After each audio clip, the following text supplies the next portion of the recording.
I am Elizabeth Walshe, and I'm delighted to say that I'm here in London today with my good friend Sergiu Simmel. We are both members of Alex Mondosian's Productivity Today, and I have got some questions for you, if that's okay, Sergio. Of course it is. My first question is, how did you get involved in productivity? Well, as some of you may or may not know, of course I come from the high-tech world initially, and my entire professional career I've been interested and focused on structuring stuff.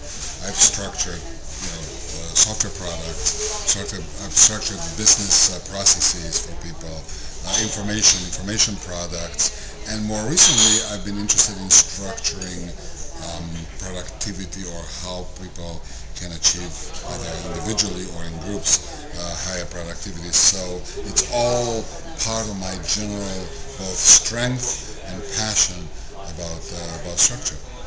So tell me a little bit more about that and what it means to you personally. Well, productivity is an interesting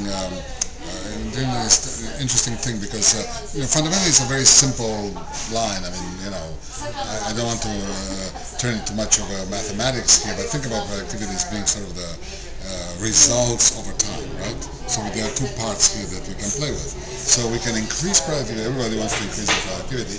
We can increase productivity in one of three ways. We can keep the time the same, so you can still work, say, 60 hours a week, and we can increase the results of that. So it will increase your productivity. Or you can keep the results the same and decrease the time. So instead of doing the same thing in 50 hours a week, you then now do it in 40 hours a week. That will increase your productivity. Or you can do them both, which is of course what enables you to increase productivity dramatically. And that's what I'm really focusing now on, and what are the ways to increase some of this individual productivity quite a bit.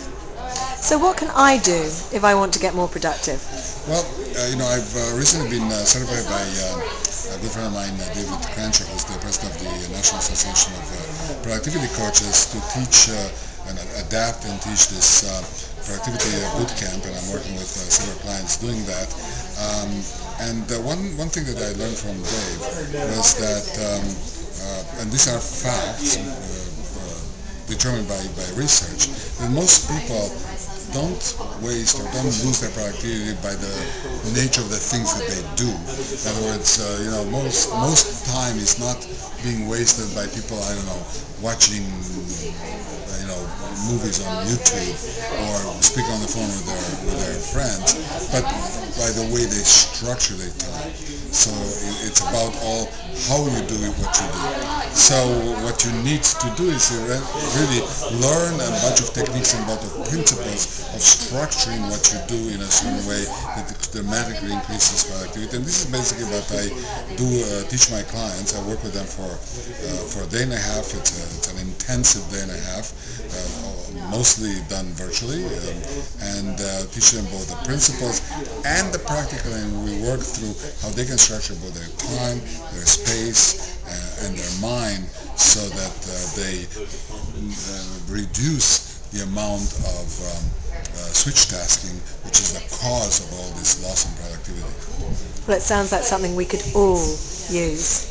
Well, listen, everybody wants to be more productive. And by the way, it's not only about being more productive so you can, get a raise, or you can get a better result for your business, or you can make more money, which is, of course, what most entrepreneurs would be interested in. But it's also about gaining more time for your life, which is why my domain is productivityforlife.com. Thank you, Sergio. You're welcome, Elizabeth.